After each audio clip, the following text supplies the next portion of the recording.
All right, we're recording. So, turning off the Wi-Fi on my iPad will ensure that we don't get interrupted with notifications while we're doing this. Good. Yes. The last thing I want is hearing a ping notifying you that you have a notification about something.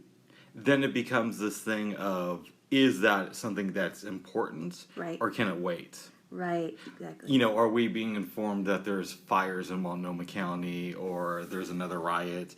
Or is it just some story about some celebrity who has a new hairdo? Yeah. Celebrity has a new hairdo. Yeah, they always have weird, some celebrities have weird hairdos. We got into, wasn't how I was planning to start it, but we could do a brief sidetrack. Last night before going to bed, we got into a discussion about eating placenta. Oh my goodness. And you said that you had heard about people doing that in poor countries, to which I replied with, I know that a lot of rich people do it. And we checked with the dots. Mainly it's celebrities. Yeah, well, no, I didn't say poor countries. I said cultures. Okay, sorry. But I wasn't sure what cultures. I just heard that it was cultures, but that is such an unheard of practice for me. It just sounds so gross and disgusting. I think I've been hearing about that since the 90s of different celebrities doing it. Oh, that's just gross. I'm sorry. I mean, even if it did come from me, it's just yuck. My thought is, if something's coming out of your body, it's probably doing that for a reason. Exactly. Yes. It's not supposed to re-enter your body. No. It's like liver, right? I hate liver. Don't like liver. Never liked liver. Liver is a filtration system, right? Mm-hmm. I don't know why anybody would want to eat an animal liver. When I was a little kid, this might get a little bit gross. I used to eat my boogers. This was over the time I was 3, so it wasn't like I wasn't doing this in high school or anything. Wow, I'm just learning all kinds of stuff about you. I was 3, babes. Okay.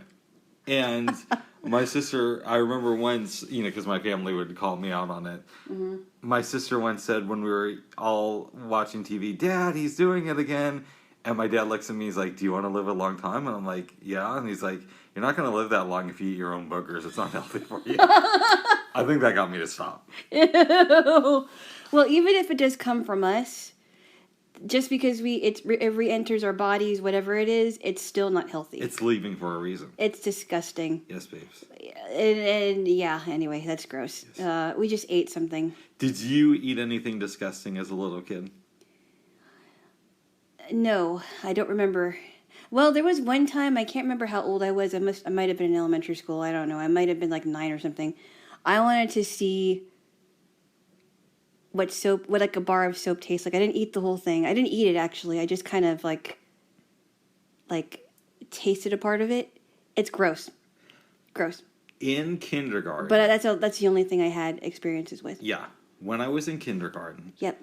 One of the teachers told me that when her kids would act up, she'd put a bar of soap in their mouth. Mm-hmm. Yeah. Yeah. It's gross. It sounds gross to me. It is gross. I think I may have licked it, part of the soap, but I never did it again. But you never ate your own boogers growing up? I don't think I did. I don't know if I'm allowed to say this, but that's never stopped me before. No. A few weeks ago, we watched the movie Young Frankenstein. Yes. And I think it's Mel Brooks' best film. A lot of people say that Blazing Saddles is his masterpiece. Mm-hmm. Okay. My mom told me this story. She said that back in the 1970s, she went to go see Blazing Saddles. She thought the movie was great, by the way. Okay. But she saw it with another one of her friends and her friend's father. Mm-hmm. And they walked out of the movie, so she had to leave. But she said that they had this habit of eating their own boogers. Who? My mom's friend and her father. Oh my... Now... And they're adults? Yeah, well, I'm guessing the friend was around my mom's age, so she was probably like 17 at the time. Oh, yuck. That is disgusting. Keep in mind, I've never met these people. So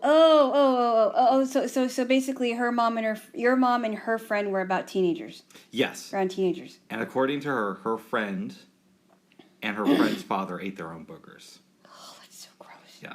I stopped at 3, babe. Ugh. Ugh. Yes. Ugh. Yuck. Speaking of eating, Jaylo, Oh my goodness, yes. we just had breakfast. Yeah, we did. It was really good. Despite the booger stories that Rick has been telling. No, no, it's good. It's good. It was really good. We made this, and we made this before. It was kind of like a cheesy broccoli and cauliflower and rice casserole, and it had cauliflower and broccoli, rice, cheese, and cream of mushroom soup and French onion soup, and it was really good. Yeah, and when we first made it last night, there was one little hiccup with the smoke detector. Uh-huh. But I think we kind of got that resolved. We did. Nothing burned down. Yeah, and outside of that, it went very, very smoothly last night. Oh yeah, it went very smoothly. I could not have. We could have not have had a smoother dinner preparation. Yeah. I know that we've only done it twice so far. Yeah. But I think taking those little breaks is helping. Yes, it is. I think taking little breaks in between anything you're doing, if you're like having a chaotic day, if your mind is all over the place, it really helps to kind of, take a little time and get yourself back in focus. And just to kind of get yourself back on track. Yes. And it really does help a lot, even if it is just for 2 minutes or a minute and a half. In my case, it was about under a minute and a half, but it worked. So you found it a little bit harder to get into the zone, because I got into it pretty quickly after I went to the living room to chill. I don't know that it was hard for me to get into the zone, so to speak, or rather to stay in it. That's the difficult part, right? To stay in it is what I was having a problem with, because I think I prayed about whatever I wanted to pray about, and then I ran into things to think about, to pray about, and that was it. And I was done. But I think getting into it is not a problem, but staying in it is. But some people can stay in it longer than I could. I had a good day yesterday, but I've definitely had those times where I just can't stay into meditation. I want to think about other stuff besides my breath. So I feel you with that one, Jaylo. No, it's hard to stay in. It's hard to stay in that state when you want to, but sometimes maybe it's not supposed to happen, and there's always a next time. It's cliche, but I've heard people say that's why they call it a practice. Because you're practicing doing it. You're not a master of it. No. Yes. I don't think you can ever master it, really. Yes, you will. I think you can improve the way and I'm speaking on behalf of prayer, what you pray for, how you pray for it, that can improve. And it doesn't have to be long or short. Yes. Yeah. Some people can do that for hours and hours. I don't know. I've never done that for hours, but it doesn't mean that I couldn't. It just means that I haven't done it. I don't know if I could, though. Have you ever thought of going to some sort of church and doing a thing where you pray for 10 hours a day for a couple weeks? No. I mean,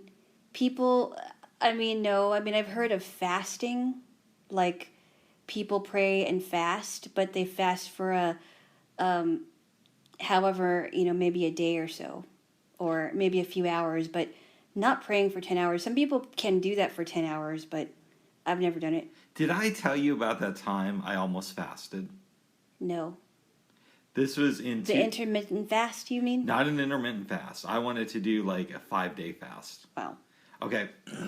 Back in 2015, it was the 25th anniversary of the passing of the Americans with Disability Act. Yes. I thought I was hot shit at the time because I was doing really well performing. And I was asked to MC this event. Okay? So, I should also state that around this period, I was getting into the works of Napoleon Hill, who wrote a book called Think and Grow Rich, Which is good, but it's a little bit too braggadocious. Like, for example, he's always talking about how he was friends with Henry Ford and Thomas Edison. He brings that up a lot in the book. And that remains to be seen, it sounds like. I think it's been proven that they are friends, but I think it's like I know some artists, right? Mm-hmm. Who I'm not going to mention here. But it's like if I bragged about knowing them all the time. Right, like that's the first thing that you talk about. It's the first thing I talk about. It's the middle thing that I talk about. It's the last thing. And we take some detours in between. Back to them. It's kind of like that. Okay, but he also wrote this book. I think it's called The 16 Laws of Success. Mm. And that book appealed more to me.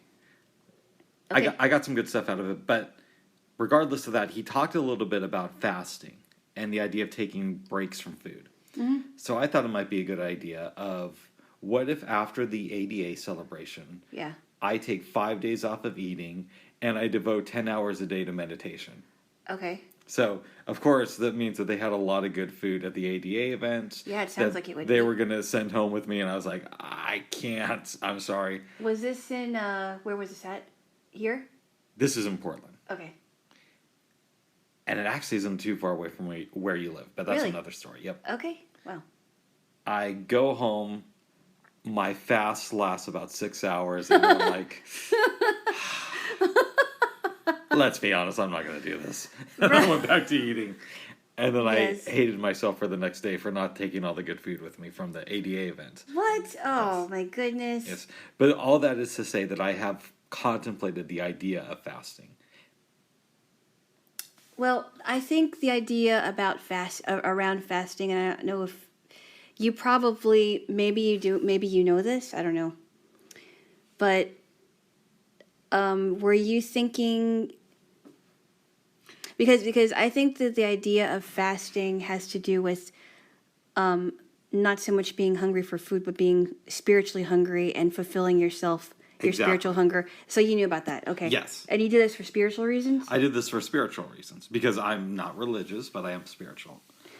I know that makes me sound like a hippie chick from the 1960s. Well, spirituality, and we've talked about this, because spirituality, religiosity and spirituality are two different things. And spirituality, for sure, is different things to different people. Mm-hmm.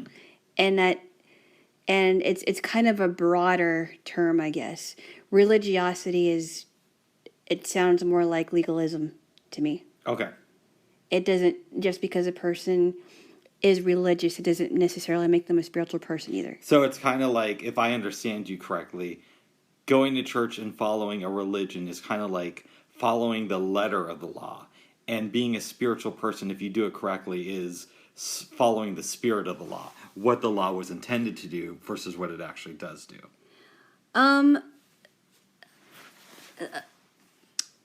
Something to that effect. Could you explain what you mean by that? Okay, so if I follow the tenets of Christianity, right? Mm-hmm. And it's the form that's taught at the particular church I go to, because I know that there's many different forms of it. Right? But I follow it to the best of... I follow it to the best of my abilities to the church that I'm going to. And I try to be a good person beyond that, and I try to go the extra mile. Uh-huh. I'm following the spirit of the law, which is to be a good person, versus I go to church, I do the bare minimum, and I follow the tenets of Christianity, but whenever possible, I look for a loophole. Right. The second example would be an example of the letter of the law, and the first example would be the spirit of the law. Something to that effect. Something to that effect. I think you're close. Mm.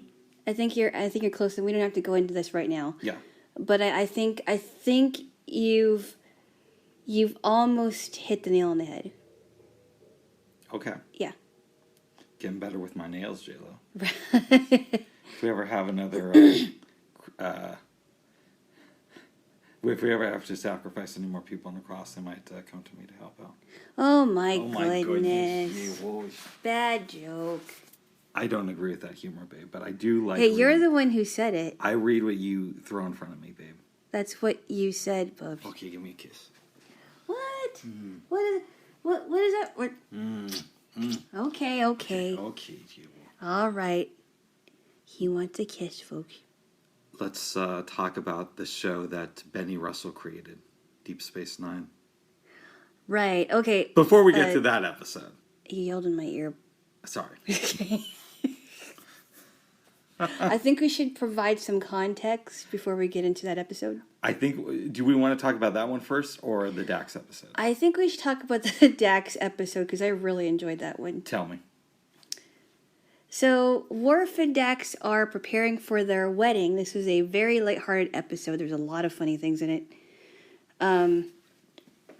Dax knows a lot about Klingons because Jadzia was... one of her hosts was Curzon, who negotiated the Kitamor Accords. Right, and Curzon knew a lot about Klingon culture. So she knew about that. She was prepared to join the House of Martok, in which Worf is a member of the House of Martok.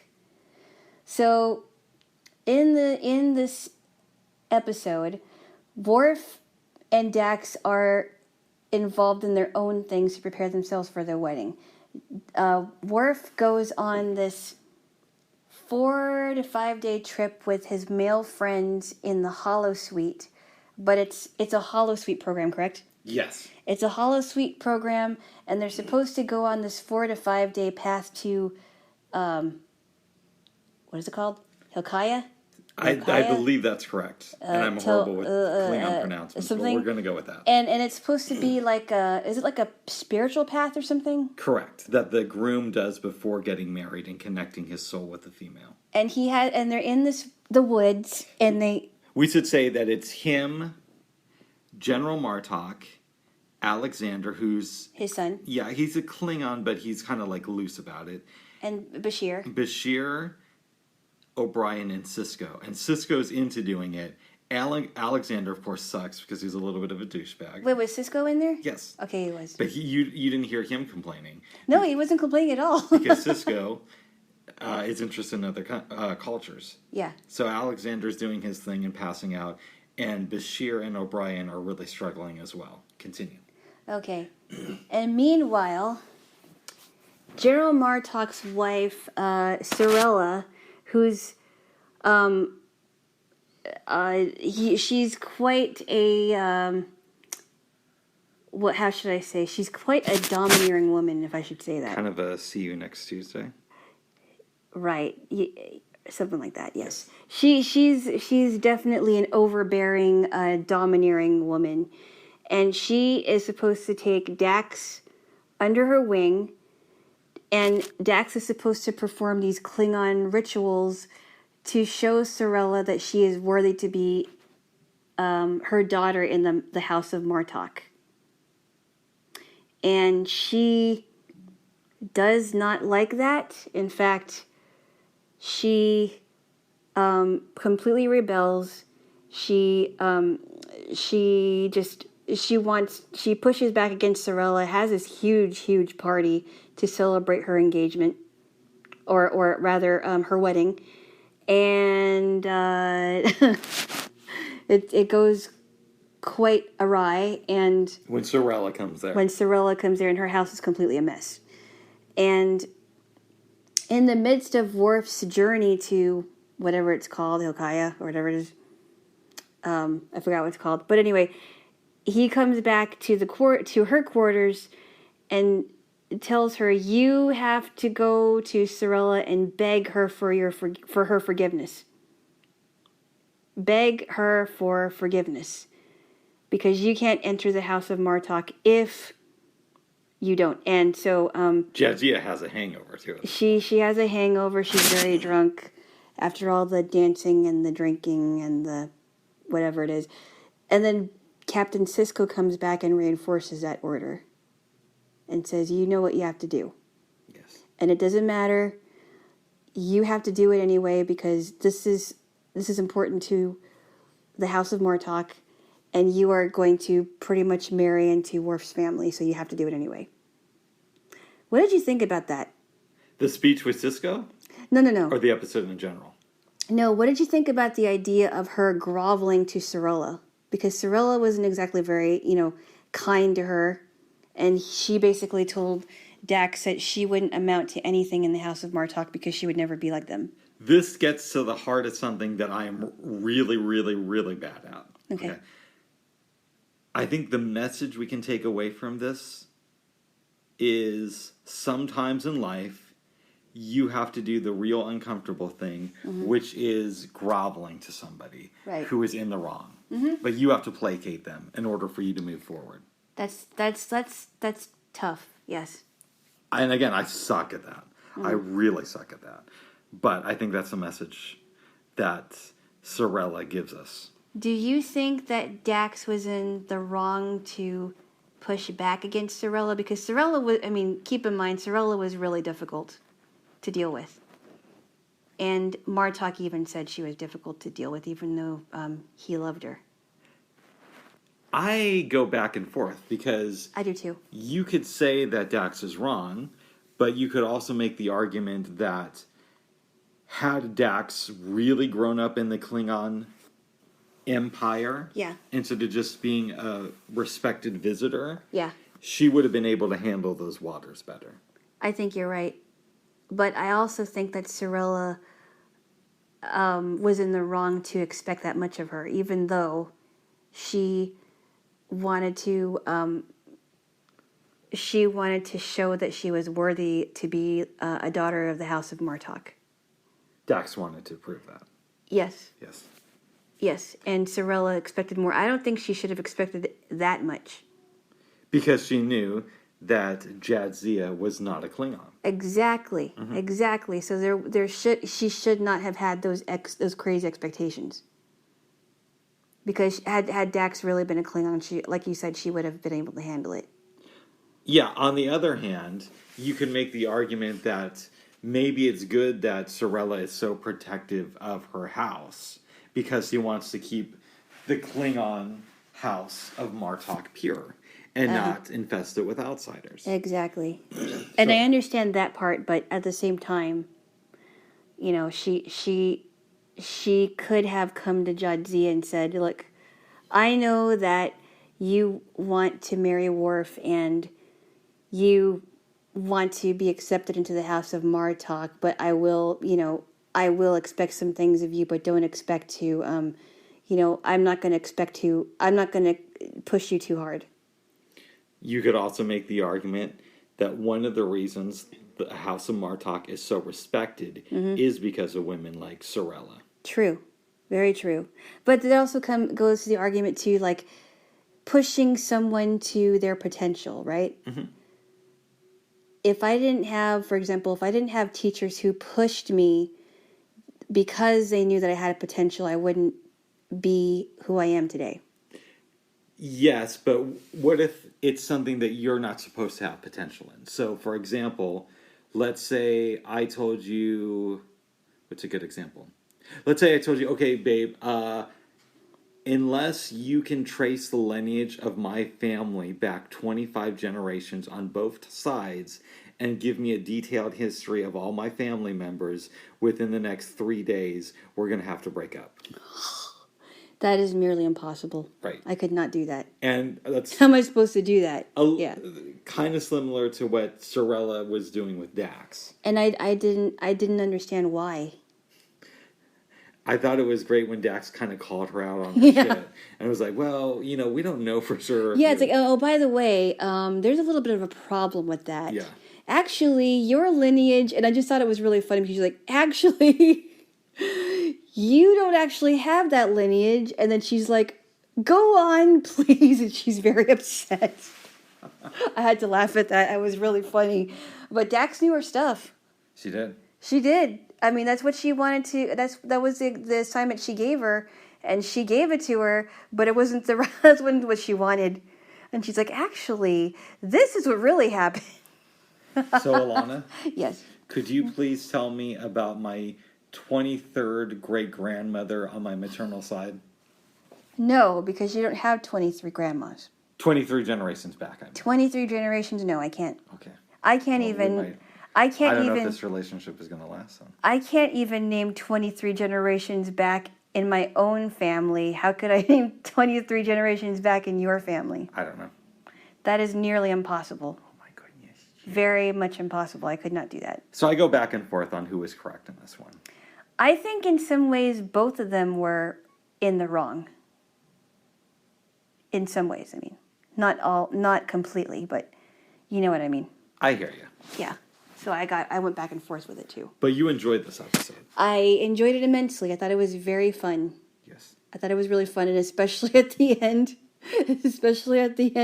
When they they're going through the ceremony and they're like, I think they're saying, now, nope, not yet. Now, nope, not yet. And then the ceremony is over and like, ah! They go attacking them. That was great. Was it all four of them doing it? I think so. It's great. I love that scene.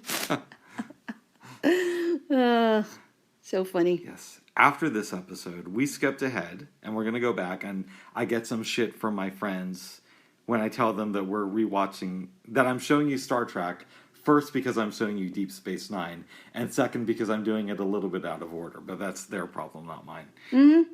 We watched Far Beyond the Stars, which I think is one of the best episodes of Deep Space Nine, but it's also very weird. It is weird. For that show. It's weird, but I have to say I thought it was very creative how they handle it. Do you want to talk about this episode a little bit deeper? Yes. Captain Sisko, the great Captain Sisko, feels like he is really having a burnout as far as having the position of being captain. Also because a lot of his friends are dying in the war. Right. A lot of his friends are dying. A lot of, especially the one that just died. What's his name? That guy that died on one of the ships.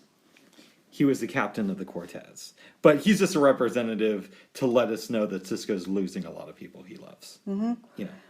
And he feels the weight of the world on his shoulders because he is in command of the Defiant.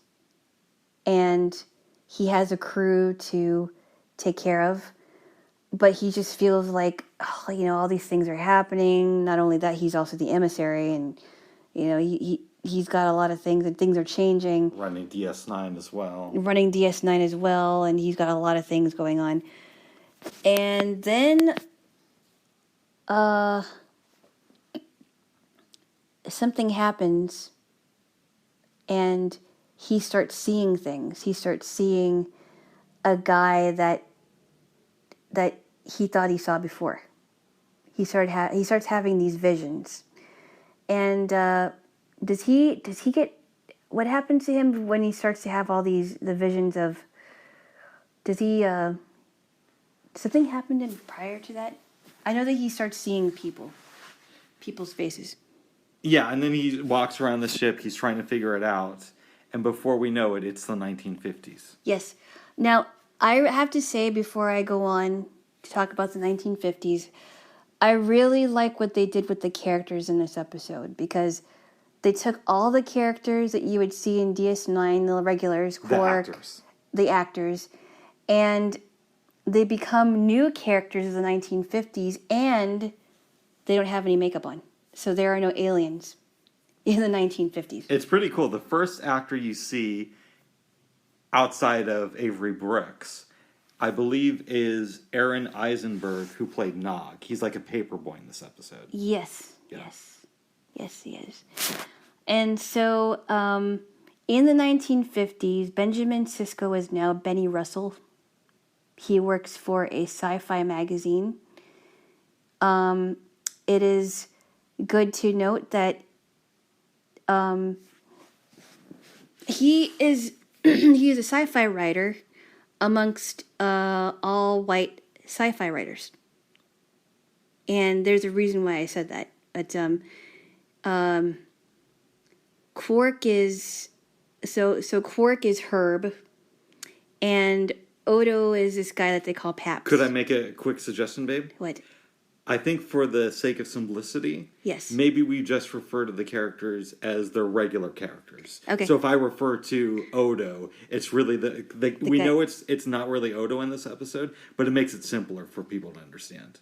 Okay, as I was saying, Odo he's the head of the magazine, correct? Yeah, he's the editor. So he's the editor of the magazine, and he doesn't have a problem with Benny, but that he's not so. And Benny is trying to write the story about a captain on DS9 who just happens to be a black captain Named Benjamin Sisko. And the other people don't think, so he doesn't have a problem with him, but he doesn't know how that story is going to fly and if people are going to accept it. The other people are not on board with it either. I don't know if I'd go that far. You think they are? They want the story to be published. Quark wants it to be published. Actually, Quark does want it to be published, you're right. Bashir likes it. Kira likes it. Yes. Dax, who is a secretary in this episode, she likes it. O'Brien is just sort of like worried about writing more stories about Android in this episode. Actually, you are right. So I was wrong about that. It's not that they don't like it. It's that society doesn't like it. And the publisher of the magazine has a problem with it. Yeah, and that's why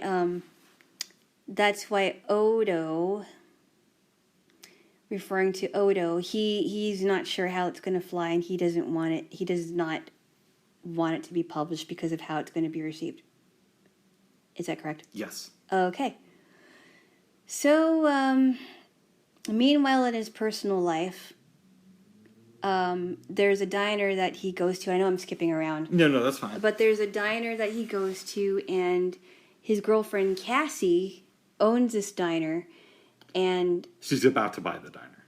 Yeah, she's about to buy the diner. Cassidy is about to buy the diner, and she's thinking about their future and saying, "Look, I really want to buy this diner, and I really want to get married because I love you."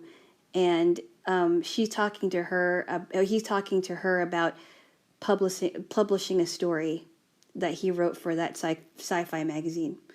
And in the midst of all that, he meets Jake, who plays this bum. Jimmy. He's Jimmy in the episode, but you can call him Jake either way. Jake/Jimmy. And he doesn't think that there could be any black people on the moon, he says. Only way we'd go there to shine their boots. Right, exactly. And that was actually the first time and maybe I don't know if I should say this. Go ahead. Or mention it, but that was really the first time I ever heard anybody in DS9 use a racial slur, but it was only to prove a point. It's the only time in Star Trek I've heard somebody use the N-word. Now, they probably throw it around a lot on Discovery. Uh-huh. They probably have white guys throw it around all the time on Discovery. But as far as, like, classic Star Trek is concerned... Well, probably other people throw it around, too. Yeah, maybe. I don't know. Yeah. I don't watch Discovery because the previews make it seem too woke for me. But yeah. As far as what I consider a classic Star Trek, it's the only time I can think of where you hear the N-word. Right. But it works in this episode. Yep. And there's other people he runs into. His father in the 1950s is this preacher that's talking to people about following the ways of the prophets. And he talks to Benny and says, you have to go on the path of the prophets. You have to tell your story. And I thought, I liked him in this role. He kind of reminded me of like a Martin Luther King Jr. figure. I definitely get that vibe. Yeah. It almost like he could almost give the I have a dream speech. Mm-hmm. I have a dream. But he was very good. Well, we think Benny does have a dream, but keep on going. He does have a dream. Yes. So he's trying to figure all this out. Meanwhile, he's starting to see people like this football player that looks just baseball player. Baseball. You said football. Did I say football? Yes, I thought you it was did. Baseball. Okay, football player.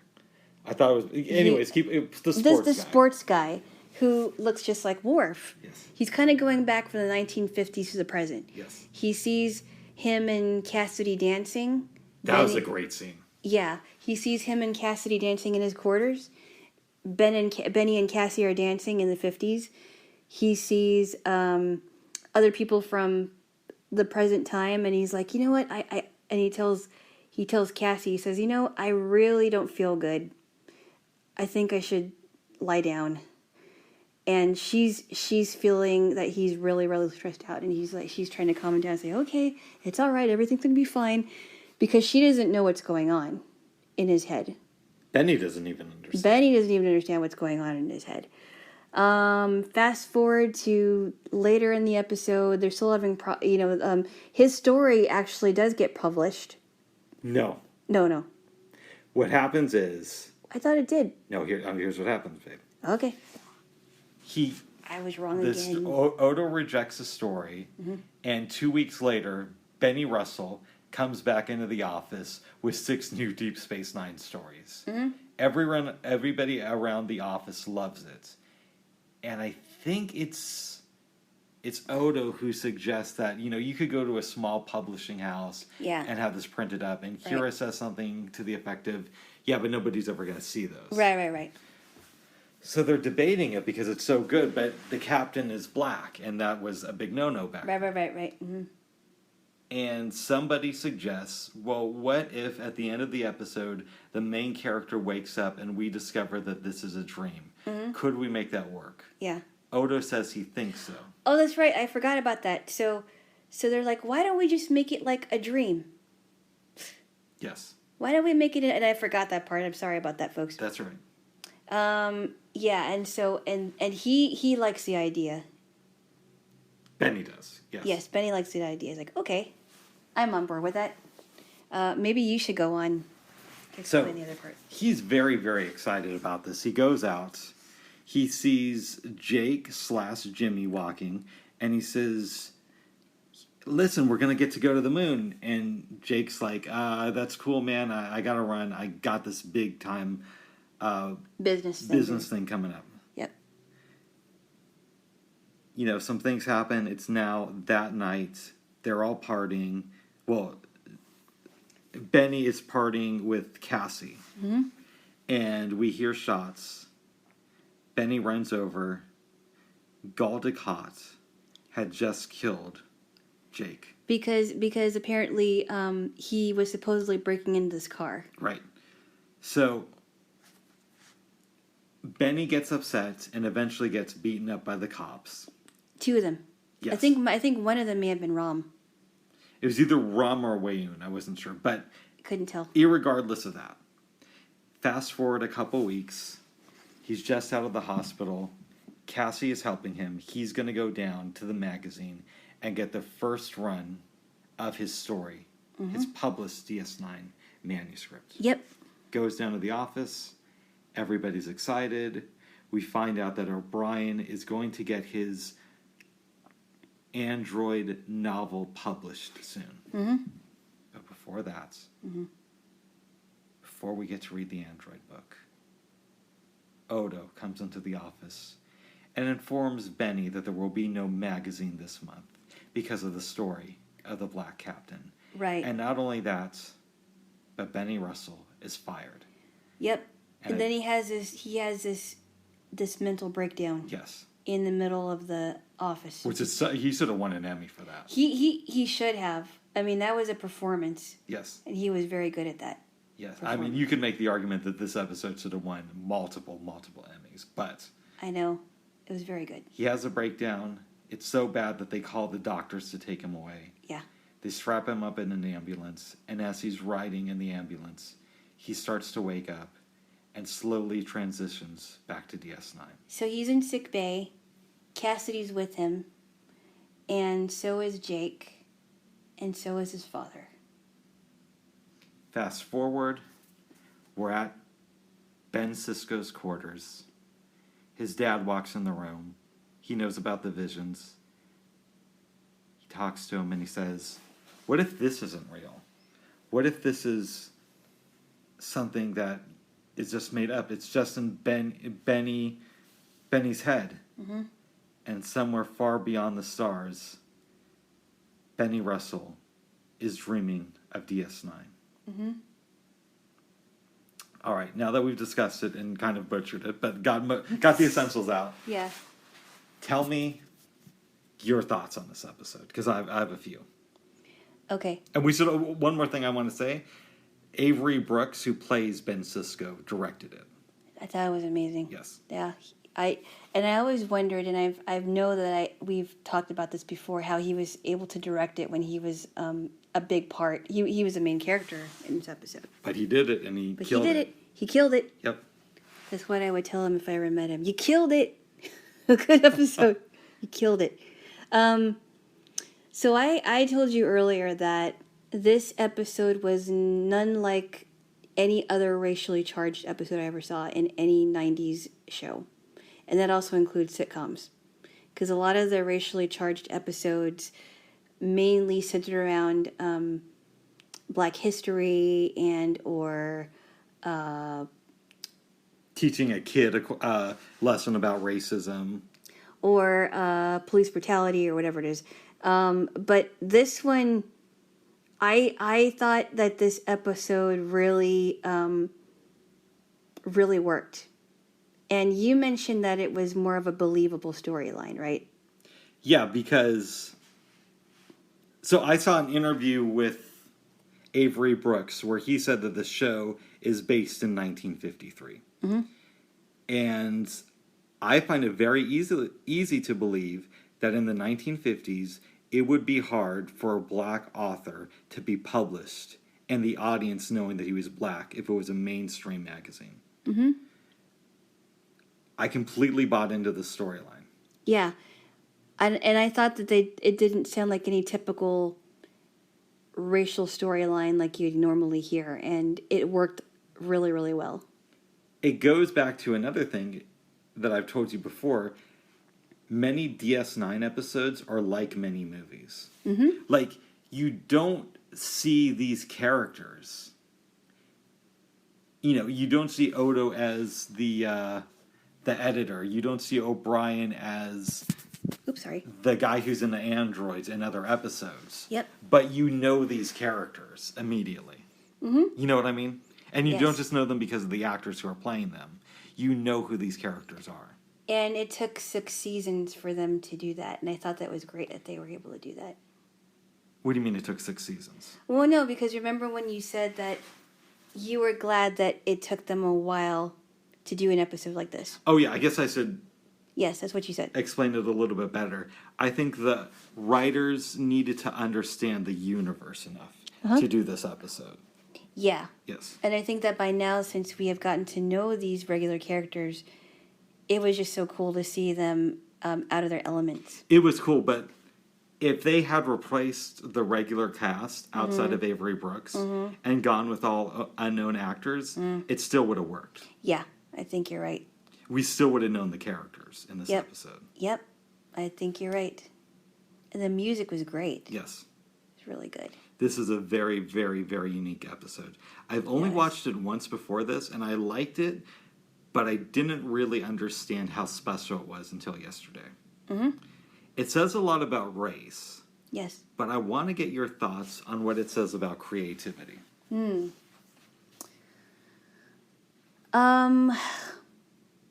I am amazed at the writers of this show so far. I don't know if there's any words that can really express my appreciation for the creativity of not just for this episode, but other episodes of DS9. I just think it's just from the technology on, the names of technology, the technological gadgets, the names of foods, the names of planets, the names of people, very creative.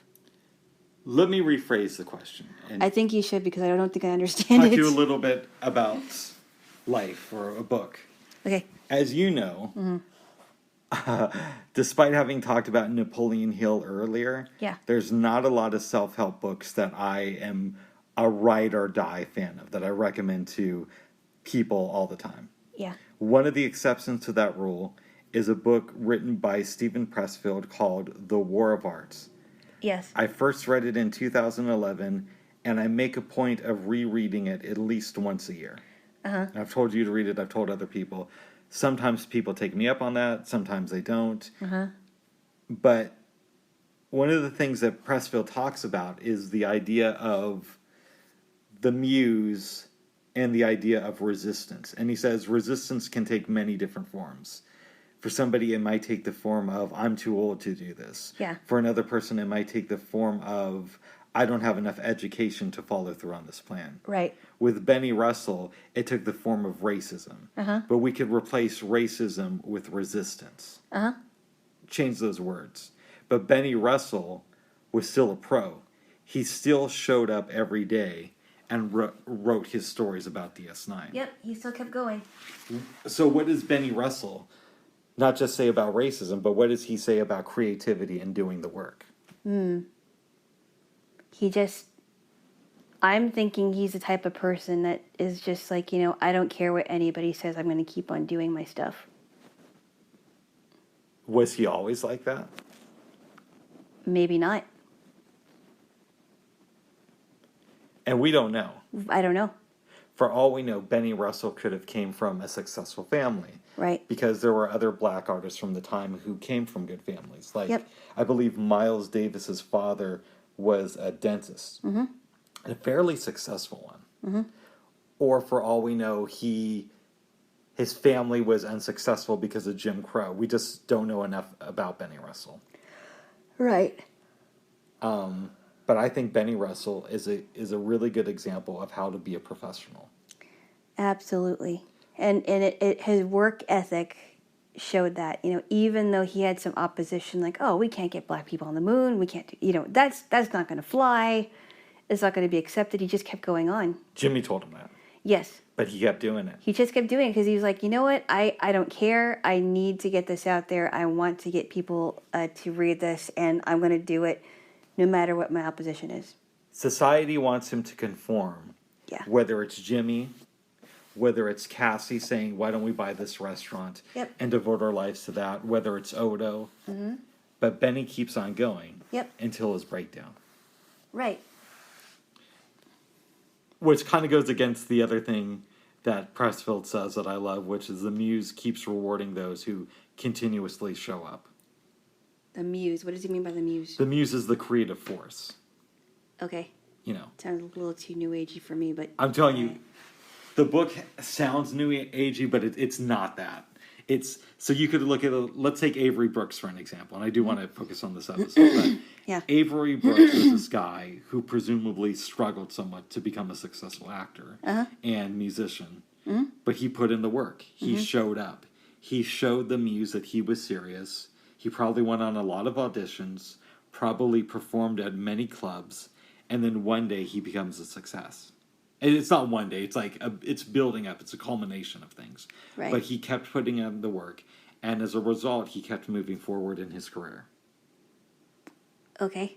Does that make any sense? I think so. Okay. Yeah.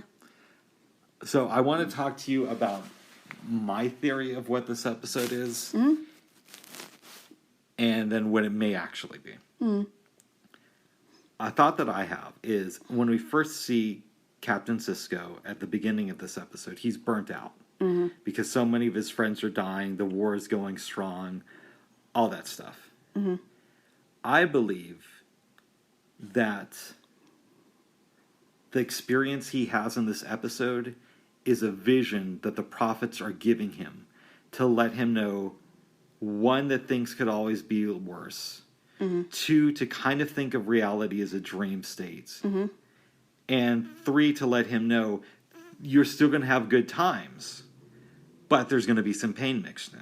And, going to the last point, there's an interesting scene with his father, who's a preacher in this episode, who basically says something to the effect of, there's going to be good with the bad. Right, exactly. Once you speak your voice. So, again, my theory is that it's a vision, but there are other people who could say that this is really Benny's story and not Ben Sisko's story, and that all of Deep Space Nine is just in Benny's head. And we're watching the inside dreams of a writer from the 1950s who was discriminated against. What do you think of all this? I don't know. It could be the other way around. It could just be that this is vision. These are just visions that the prophets give him.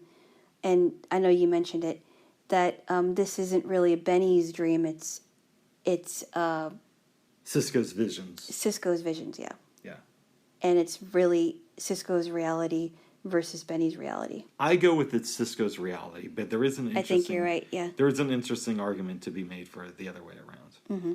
Yes. But I'm so glad that you enjoyed this. I did. And I also understand why it would be divisive, but it is a good topic for conversation, I think. Let me ask you this. Mm-hmm. Let's say somebody comes to you and they say to you, Alana, I don't know anything about Star Trek, but I want to get started. Mm-hmm. What would be the first thing you would tell them to watch? I don't know. Why are you asking me? I don't know. Well, part of this is to get into your head and find out. I have no idea. Your thoughts on things. I don't know because I haven't watched enough of it. I've only watched what you showed me and what I've seen previously, previously, but a long time ago. Yes. Otherwise, I couldn't help anybody with that. Okay. You would be a better person to ask. I would, but let's say the person can't get a hold of it. Okay, all right, never mind.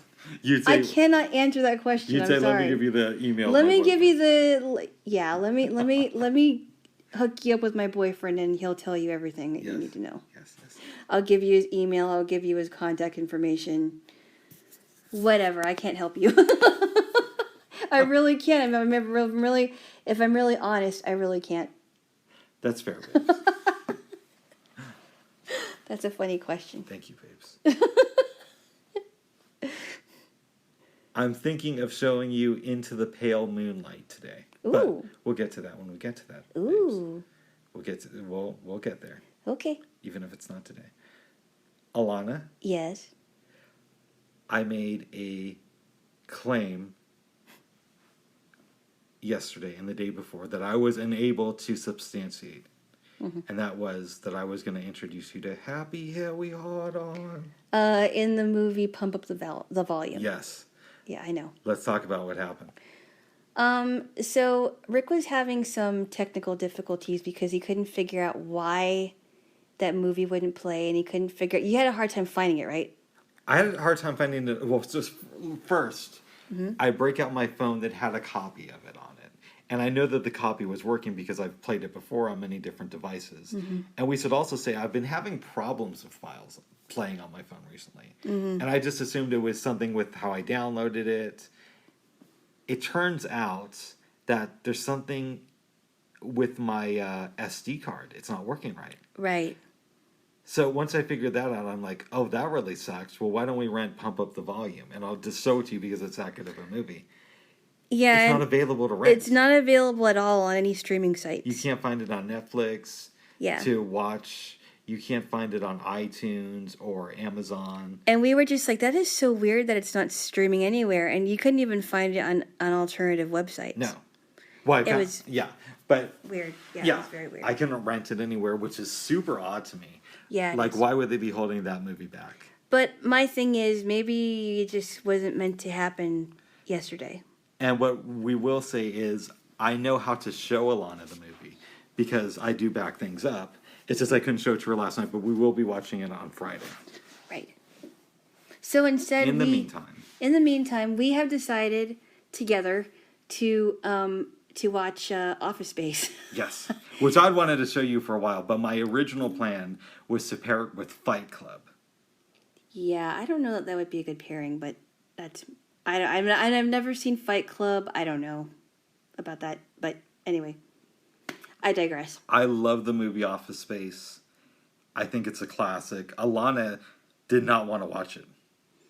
Yeah, I don't know. I mean, I kind of, workplace comedies could work. I mean, 9 to 5 was really funny, but I wasn't too sure about Office Space because I didn't know, if it was going to be that funny.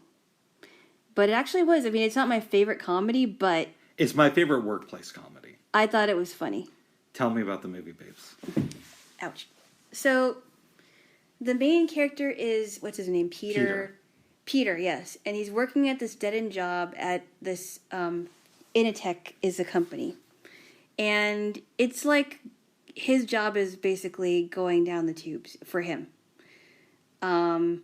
He's in his cubicle. Next to his cubicle is this weird guy named Milton. There's this lady named Mina who is taking the same phone calls all the time. Just a moment. Just a moment. Oh, it was very annoying. Just a moment. It was really annoying. But it was like day in, day out. And then he has this this Indian guy's Zamir. And he also knows Michael Bolton. Michael Bolton, not the real one, but some guy, I don't know. Who hates Michael Bolton. Who hates Michael Bolton is named Michael Bolton in the movie. And he hates Michael Bolton. But there's another guy that really likes Michael Bolton. And he's like, yeah, I like him too. That's a different scene. Yeah. Anyway, so they're working at this tech company. And Peter's trying to avoid his boss, Mr. Lumberg, who's just this really, I mean, he's like kind of like this boss that like really doesn't know what he's doing. I'm gonna need you to come in Saturdays. Yeah. Yeah, and I'm also gonna need you to come in on Sunday too. Yeah, thanks. And I want you to come in on at 9 tomorrow. Thanks. And, he's like, yeah, I'm not gonna do that. And meanwhile, he has problems with his girlfriend Anne. Who's cheating on him. But he doesn't realize it. But everybody else knows. And even his next door neighbor who lives like... Lawrence, who lives on the next wall, knows that too. He's like, yeah, I think so. Everybody knows. And he decides, hey, you know what? I'm not going to come in on Saturday. I'm going to sleep in. It's 10 o'clock, and he gets these messages. Yeah, hi. This is whatever his name. Yeah, this is Lumberg. I just want you to know this isn't a half day. We're doing full days this weekend. Yeah, and you're supposed to be here at 9, and he keeps calling, and then his girlfriend calls. He's like, it's 3:30. What are you doing? You're supposed to go to work. And he hangs up on her, and she's like. She leaves a message. She's like, I can't believe you hung up on me. By the way, I'm cheating on you. As if his day couldn't get any better. Oh, it was just so funny. And so he skips work for the entire weekend. He comes into the meeting late. We should say that it's a meeting with a consultant firm who is trying to figure out how to downsize the staff. Yeah. And he basically tells them all the stuff that he shouldn't say because he really wants to get fired. I mean, that's the impression I got. What'd you say? That's correct. He really wants to get fired because he absolutely just hates this job with a passion. And so he finds out from the consultant firm that 3 of his friends... including, actually, I don't know if that guy was his friend, but that older guy, Tom, right? I hear where you're going with this. You're almost correct. Okay. He finds out about Samir and Michael Bolton. Tom already got the word that he was going to be fired, and then he got into that accident. And he almost killed himself. Yes. Okay, anyway, so his 2 friends. He finds out that they are about to lose their job, and he was going to be promoted. Peter was going to get a promotion, even though his 2 friends knew that he should be fired. Right. And Michael was the guy that was one of the tech people, I guess. One of the tech savvy people besides Samir. Keep going. So he has this brilliant idea. He says, look, Michael, you have this virus, right, that could... do some real damage to the system. He's like, yeah. Well, how about we put that in the system? It's going to be slow. It'll only take a fraction of the money. Of a penny. Of a penny. Off of each transaction. Off of each transaction, and we can completely, ruin the company, but slowly.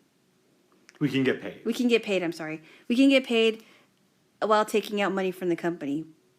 And he's like, all right. So he puts the virus in there, and and it ends up that 300.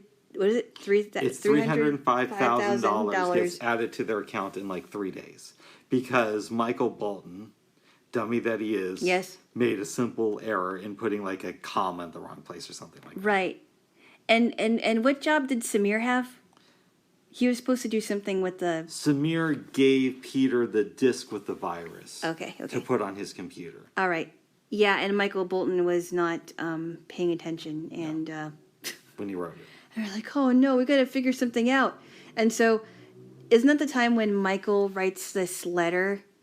He writes this confession letter. Yeah, and he tells him, hey, this is what's going on, I'm sorry. He also puts the check for the $305,000 into the envelope with the letter. Now, in the midst of that, he's already broken up with his girlfriend, Anne.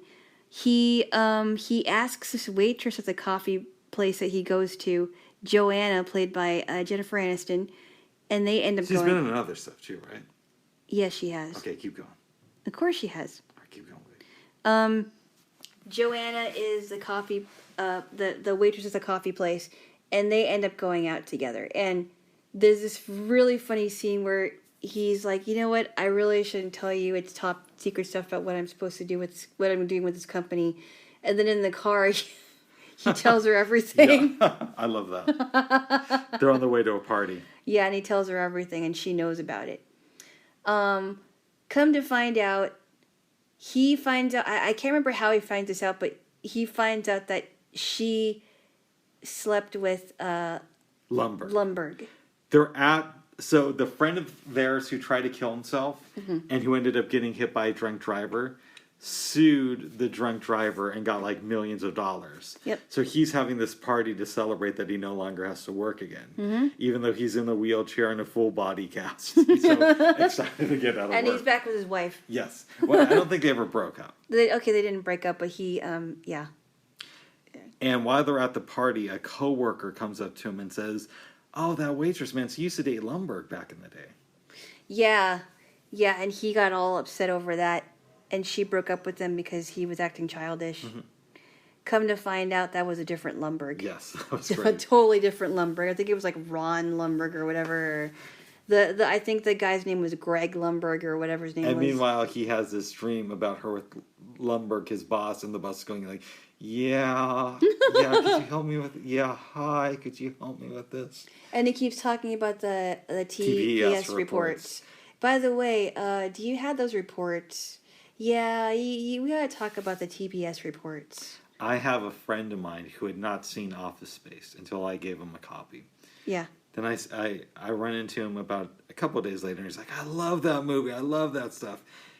For like the next year, whenever we talk to each other, and he'd have a bad day, I'd say, is something wrong with your TPS report? You have a case of the Mondays. And there's this really annoying guy at the coffee place that always tells Peter, you must have a case of the Mondays. Yeah, it's more like a TGI Fridays, but I get what you're saying. A restaurant, whatever it is. Okay, she's a waitress at the restaurant, but he's this really annoying guy, and she looks at him and she's like, I hate that guy. He's really annoying, but he played it so well because he had a lot more flair than she did. Yeah, the jewelry. Yes. Yeah, and they were trying to buttons. Buttons? Yeah. And they were trying to convince her to wear more flair.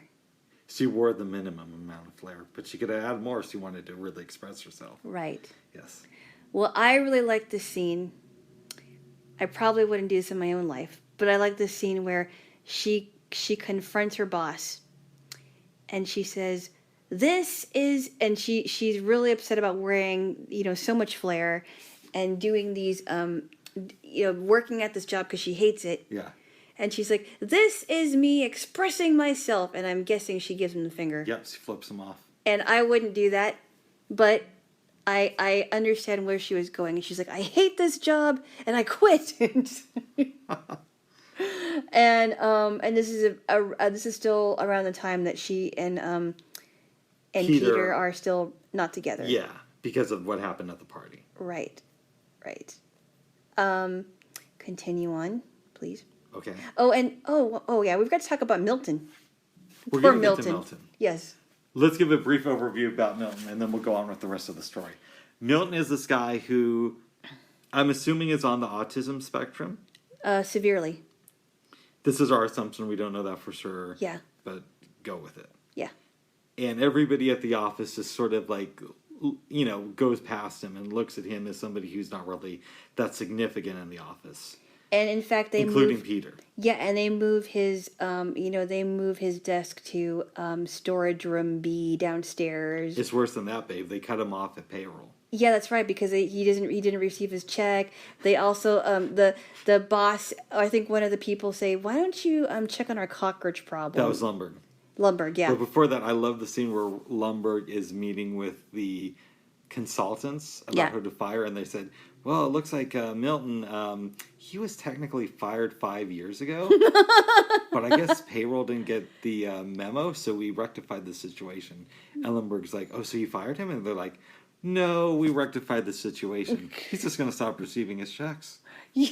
And then we figured the problem will eventually work itself out. That is hilarious. And then that's the same scene where they say, "This Peter guy, we think he's management material." And Lumberg looks at them and he's like, "He's been having some trouble with his TPS reports." Do we ever know what those things are? They're just a dumb report. Okay. Yeah, that probably has nothing to do with anything. TPS reports. I think I'll talk about those. I've had to make reports like that in business situations before. Oh my! Where you're supposed to be passionate about this report that nobody cares about. Oh, really? Yeah. That's a TPS report. That's basically what I think of it as. Okay, that sounds really boring. Yes. Oh, and then there's this great scene. I felt so bad for Milton when it was Lumberg's birthday, and everybody, and he's like, I really want some cake. It's like pass around the cake, and everybody's getting a piece of cake, and the cake is getting smaller. He doesn't get any cake. Well, first of all, right? There's this lady next to him who says he has a piece of cake, and she's like, "Milton, don't be greedy. Pass it along, Milton." And she ends up with a piece of cake. The person next to him on his other side also does, and Milton is left without cake. That's exactly what I was trying to say. But you didn't talk about the part where he's getting scalded. Oh my goodness. Okay. So all right. Oh, give me a kiss because you're upset about that. I'm not that upset. I'm just a little bit. Yeah, annoyed. you're upset, so you need to kiss. Okay. Okay. So now, it's after the party. The mistake has been found out. Mm-hmm. Peter writes a letter, puts the check for the missing money in the envelope, goes to Lumberg's office. Puts it under his door. Yes. Yes. Tries to get it back. He can't. He goes away. Heads home. Next day, Milton goes into Lumberg's office to retrieve, I believe, a stapler. Right, he went to get the he went to get the stapler. Yes, and he sees a envelope underneath his feet. Yep. We don't actually see Milton pick it up and open it. Yep. But the implication is Milton reads the letter, he sees the money, and realizes, well, wait a second, I haven't been paid for the last couple of weeks of work. Yeah.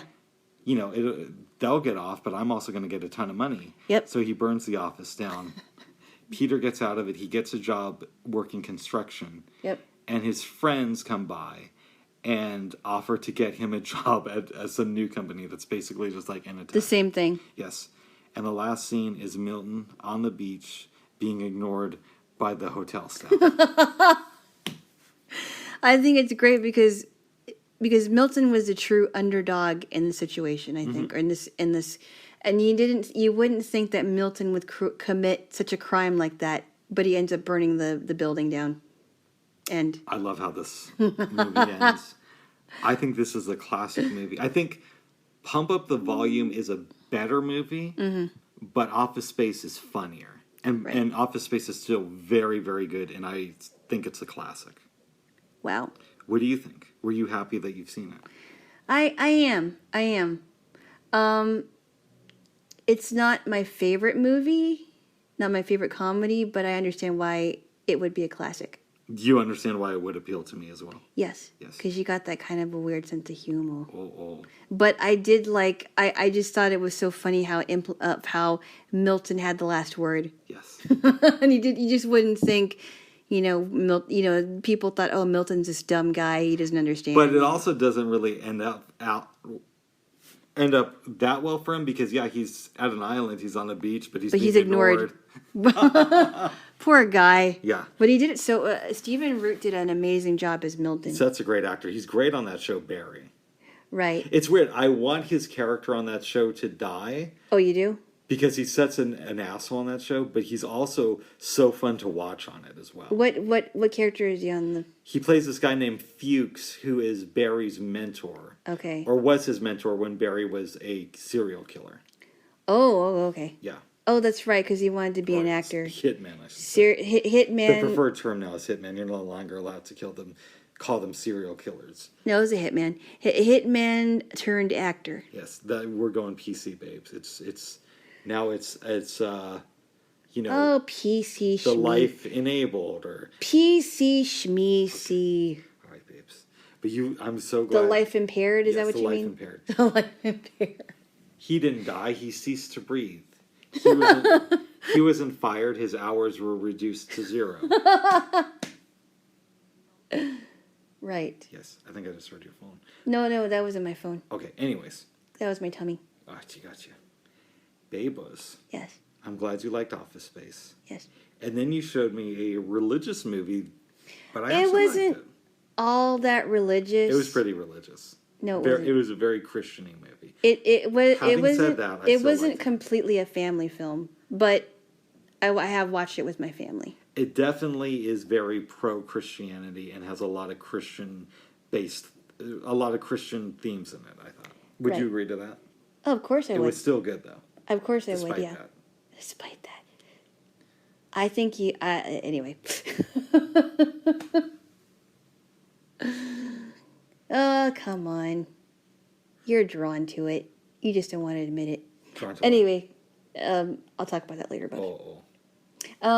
Yes, I did. I thought it was. What are you doing?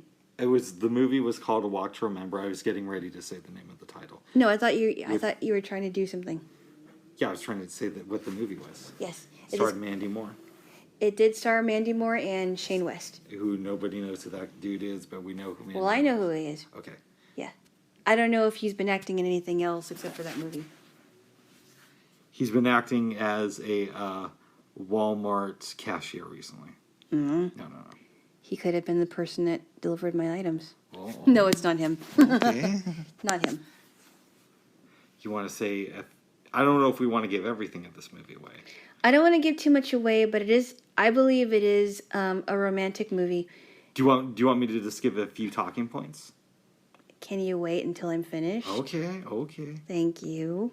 Yes, you're welcome. Well, you just asked me to talk, and then you're telling me... But you said you weren't sure if you wanted to give everything away, so... Well, I was going to talk, but... All right, go ahead, talk. Okay. And then you can give your talking points. Okay, so... Sorry. Ooh. Stopper. So basically, Shane West plays this guy named Landon Carter. In the beginning of the movie, you see a bunch of guys and I think it was a couple of girls. And they are trying to get this guy to... One of them, at least, is trying to get this guy to jump in the lake. And it's from a really, really... I can't remember what part, if he was standing on a wall or a ledge or something. Do you know what it was? It looked like a diving board to me. Okay. And I think the guy's name was Dean who gets him to jump in the water, and I think he's the only one who does it, but he gets like seriously hurt. And Landon Carter, who's played by Shane West, is a part of that group, and they're trying to help the guy to make to get an ambulance over there to get the guy to the hospital. And I believe Landon was an accomplice to what happened to the guy, even though he wasn't like a huge part of it. And I think the police were trying to get information, and he just told him what he told him and split and made it to seem like he wasn't really a big part of it, even though he was there. So that was going on, and then you fast forward, and there's this girl named Jamie Sullivan, played by Mandy Moore, who is raised by her dad, who's the preacher of the city that they're in. I think it's a town, city or town, whatever it is, somewhere in the South. And they're making fun of her because she only has like one sweater, and she's very goody. Well, I think she may be poor too. No, she's not poor in this movie. She's not poor in the movie? If you see their house, it looks like they're doing well. The dad's taking a little bit of money from the collection plate, if you know what I mean. Oh, he might have been having another job on the side, but we don't know that. We just know that he's a reverend. I think they're only making fun of her because she's goody. I don't think it has to do anything with her status. I think the reason she only has one sweater is because she probably thinks the meek shall inherit the earth type of thing. I don't think that's correct. But it does.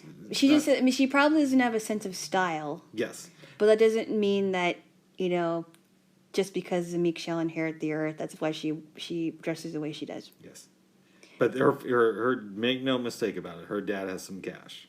I guess. Yes. I don't know. I'm just going by what you said. I can't see the house. Right. But despite all that, her dad has good intentions.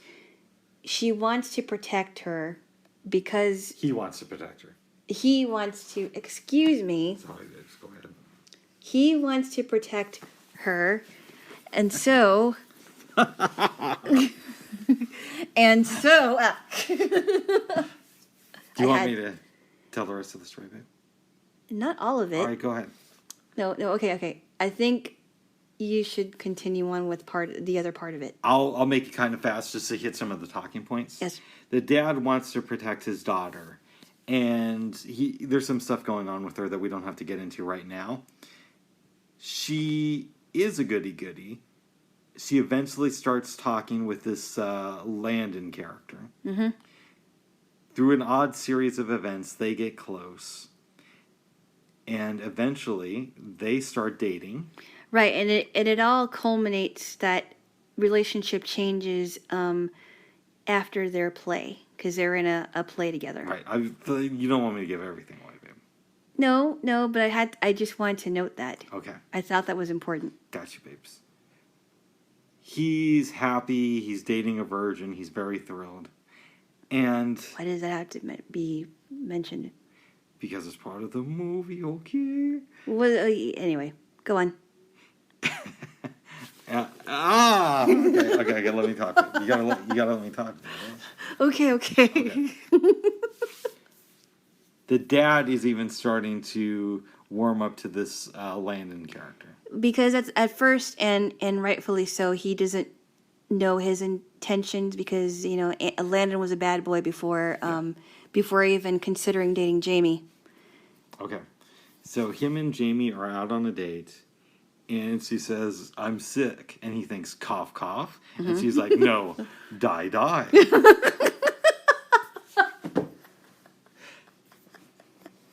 The way you said it. She explains that she has this thing called leukemia that she's had for 2 years, and that she's dying. Yeah. He gets really, really sad. Yes. At one point, he goes to his father's house, who he's been estranged from. Yep. And says, "Dad, I really need your help. My girlfriend's dying of cancer." And he explains to his son, "Well, that's great, son, but I'm actually a heart surgeon." I'm a cardiologist. Yes. And same thing. And so he's... And I gotta make this observation that I told to you, because his son is really sad at this point. Yes. And I said, how ironic is it that his dad works on hearts, yet his teenage son has a broken one? Yes, and you are correct about that. Yes. Well, I honestly think that his dad wanted to make amends with him, but I don't think he knew how to do that. Yes. And so without giving everything away, she gets a lot sicker. She goes to the hospital. Eventually, Mandy Moore gets released to go home and die. Don't fast forward too much. Uh-oh. Well, it turns out that before she goes home, she says to Landon, "Thank your father for me." And he's like, "Why?" He's like, "Well, because he decided to pay for home care, for private home care for Jamie." And he goes to his father's house, runs to his father, hugs him, cries on his shoulder, and thanks him because that really, really helped Jamie. Well, she's still dying, though. So Yeah. What? Will you stop it? Okay. So, back to the house. They're talking, and Jamie had this list of things that she wanted to do before she died. Mm-hmm. And we don't just mean in the bedroom. Oh. all right, stop. Okay, number one. I gotta keep this boy in line, you know. Uh-oh. Number one on the list was get married in the same church where her mom was married in? Her mom grew up. Her mom grew up. Yeah, because she never knew her mother. But she wanted to, I'm guessing she wanted to honor her mother's memory by being in the, getting married in the church that her mother grew up. And her father, well, yeah, she wanted to do that because I think she wanted to honor her mother that way. So she's dying. Landon's like, well, no, first he says, I know this, God sent you into my life to be an angel. She says that he is her angel. He is her angel. Because, even though this was going on with her, there's a reason why he was in her life for the time that she was going to be around. It's much like why I'm in your life now. What? But, yeah, except you don't have cancer, but I'm an angel in your life. But anyways. Oh, my goodness. So he says, could you do me a favor? And she's like, what? And he says, will you marry me? Will you marry me? So they get married. They have 3 good months. Then she dies. Fast forward 4 years. Well, I don't know how many months they have, but they did spend a summer together. I'm calling a summer 3 months. Okay. And she dies. She dies. We're all sad. It's 4 years later. Landon comes back from going to medical school. And visits her father. Yes. And gives him a book that Jamie gave him, and it was a book that Jamie and her mom used to write quotes in from great thinkers of her time, like Dolly Parton. Right. This was her mom's book that was passed down to her, and she wrote more stuff in it. Okay, I thought that they collaborated. No. She never knew her mother. Gotcha. No. Gotcha. And then I don't believe she knew her mother. Okay, so Landon gives the book to her father, and what else happens, babe? We're close to the end. I believe that was pretty much the end of the movie. Yeah, I liked it. It was very, Christian-y, but it was a good movie, though. But would you agree that it made you think about stuff? Now, it made me think about what their wedding night must have been. Oh, my... Because, no, hear me out, babe. No, we already... Bubs. In a traditional wedding night. Bubs, come on. But she was sick. On. All right. Bubs, come on. Well, come on. All right. I'll stop joking around. One of the themes in this movie that is interesting is the idea of redemption, right? Mm-hmm. So you have Landon, who kind of finds redemption through Jamie.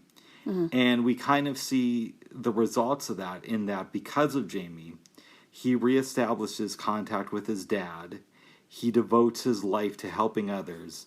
And his ex-girlfriend, who's, she's your words, not mine. But yeah, she wasn't very nice. She shows up to Landon's store and asks to be forgiven. Yeah. So I think redemption is a very strong theme in this movie. It is, and I think also that a lot of people in Christian circles will talk about planting seeds. And I think that while she was around, even if she didn't know it, she planted a lot of seeds. She planted seeds in a seed in Landon's heart to open up his heart, like you said, to his father, to take her as his girlfriend, even though he didn't have to do that. But something happened to completely change his personality. Like he completely did a 360. Completely changed, got rid of a lot of his friends. His friends started to come around because they were starting to understand how influential Jamie was.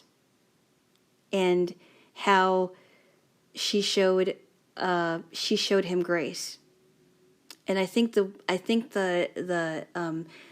themes are redemption and grace. And I think it has a lot to that movie has a lot to say about that. I really like this movie. Mm-hmm. you know, yeah, it was a good ride. A good ride. Yes. Yes. Although it was very sad, but Yes. but it was a good movie. Yes. Yes. Yes, ma'am. I don't know who played the Reverend in the movie, but he was really good. He was. Yeah. Yes. But next week, Alana, Friday, Yes. I'm going to show you 2 teenage movies. The first being Pump Up the Volume, because we didn't get to watch that this weekend. Yes. But I still do have a copy of it. Just not here. And the second being Me and Earl and the Dying Earl. Yep. I'm interested to get your take on both films. Yeah. Yes. Me and Earl and the Dying Girl sounds kind of depressing. It's a fun movie. I mean, the ending isn't very upbeat, but if you can get past that, it's a good movie. Mm-hmm. And it's based on a book, too. I actually think the film is better than the book. And That I is enjoyed really the book. interesting. Yeah. Huh. But you enjoy the book, but the film is much better. In my opinion. It isn't like, Forrest Gump, the book. No. It isn't. The book isn't that bad. Oh, you mean Me and Earl and Dying Girl? Yeah, the book's better than the book of Forrest Gump is. Okay. Yes. So good. I'm glad you liked it. Yes, babes. Next week, I'm thinking about showing you another romantic movie called The Notebook. And I don't want to get too far into it, but it's with Rachel McAdams, and I forgot who the guy was.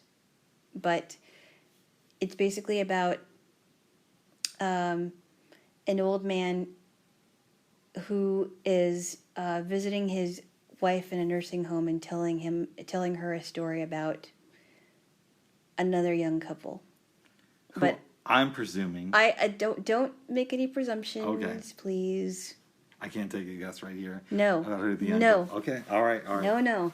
Gee, I wonder who this young couple is. No. Don't even talk about it. Okay. Just as long as. No. Okay. Never mind.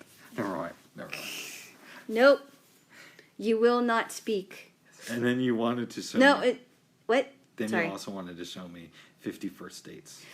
Yes, 50 First Dates is... I like that. It's a romantic comedy. It's also set in Hawaii. And it's starring Adam Sandler and Drew Barrymore.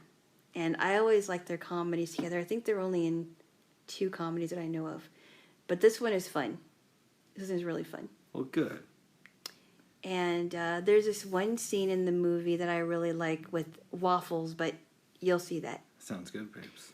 Yeah, she was particularly very, very good in this movie. Ooh. Yes. Right. I think we have a lot of plans. We do. Let me ask you this, Jaylo. Uh-oh. Are there any self-love exercises that you plan to do within the next few days? No. Okay. Well, like, I mean, I'm not really, like, a self-love person. I don't know. I do think that there are things that do need my attention, for sure. Okay. If that's what you mean. You could, any way you want to interpret that. Okay. Yes. Yeah. Well, very good, babes. If you don't want to get, I don't think you want to get into that stuff here, but. Not really. Okay, fair enough. I don't think that's necessary. Any dreams last night that you remember? No, but I was really tired. Yes. I think I slept for a good 9 hours. Then you woke up coughing this morning. Got me up. I woke up coughing. There was like something in my throat, so I had to go to the kitchen and drink some water. I also had to go to the bathroom, but For a second, I thought to myself, is this going to be Jaylo Moore instead of Mandy Moore in The Notebook and Walk to Remember? oh my goodness. Am I moving with Jaylo Moore? Okay. But What? that Jaylo Moore? that turned out not to be the case, Jaylo. Jaylo Moore. Well, by the way, Mandy Moore is still alive. Oh, good. I think. Well, I mean... No, she seems like... I've only seen her in this and heard her on Howard Stern, but she seems like an alright person. Yeah. Yes. Yeah. Yes. Is there anything else you wanted to say, Jaylo? No, but, I don't know how the air looks like right now, but I am very glad that we had the rain that we did. I think it's pretty much back to normal. Okay, good. Yes. I'm glad we had the rain that we did. I'm glad it's not smoky anymore. It is very strange now that we're well into the month of September, but we are here. And Things are going to get kind of cray-cray as we get closer to the election. it is, but It is. But that's what makes it a little bit more, there's never a dull moment. And I like that it isn't dull. Who knows? You may end up voting for Howie Hawkins for president. Who's Howie Hawkins? He's running for the Green Party. He's running on the Green Party ticket, I should say. No, I'm not running for the Green Party ticket. I know you're not running, but you know too many. Or I'm not voting for the Green Party ticket, rather. Oh, I am going to vote for Biden, but that's a story for another time. And yes, we don't have to get into that now. No, we don't. I think you're making a big mistake, but... Well, I'm not exactly thrilled either, babe, but it is what it is. Well, you don't have to vote for Biden. No one's telling you to vote for Biden. That's your own choice, even though I think you're making a big mistake. Oh, what I'm not making a big mistake about, Jaylo, is I think we need to make out. Ooh. Was that your tummy? No, that was you. Was it? Yeah. Alana's tummy just got a little bit gassy. My tummy is growling. I don't know why. So, I think we need to make out, have some chocolate, then maybe watch a little bit DS9. Yes. And then I'm going to leave and let you do your Jaylo thing. I'm going to wash the dishes. Oh, yes. After I leave? Of course. Yeah. That's why I didn't want to wash them right now. All right, babes. Unless there's anything else you want to say. Oh, yeah. I am very glad that Rick brought my attention to the ceiling fan. Because we had a little bit of a hiccup, as we mentioned earlier in the episode, with the detector, even though I will clean out the burners. But it's good to know where it is. Ceiling fans are good. Yes. Yes. Yes, babes. But otherwise, I have nothing more to say, and I look forward to what's going to happen this coming week. Absolutely. I think you need to kiss me, though. Okay. Okay.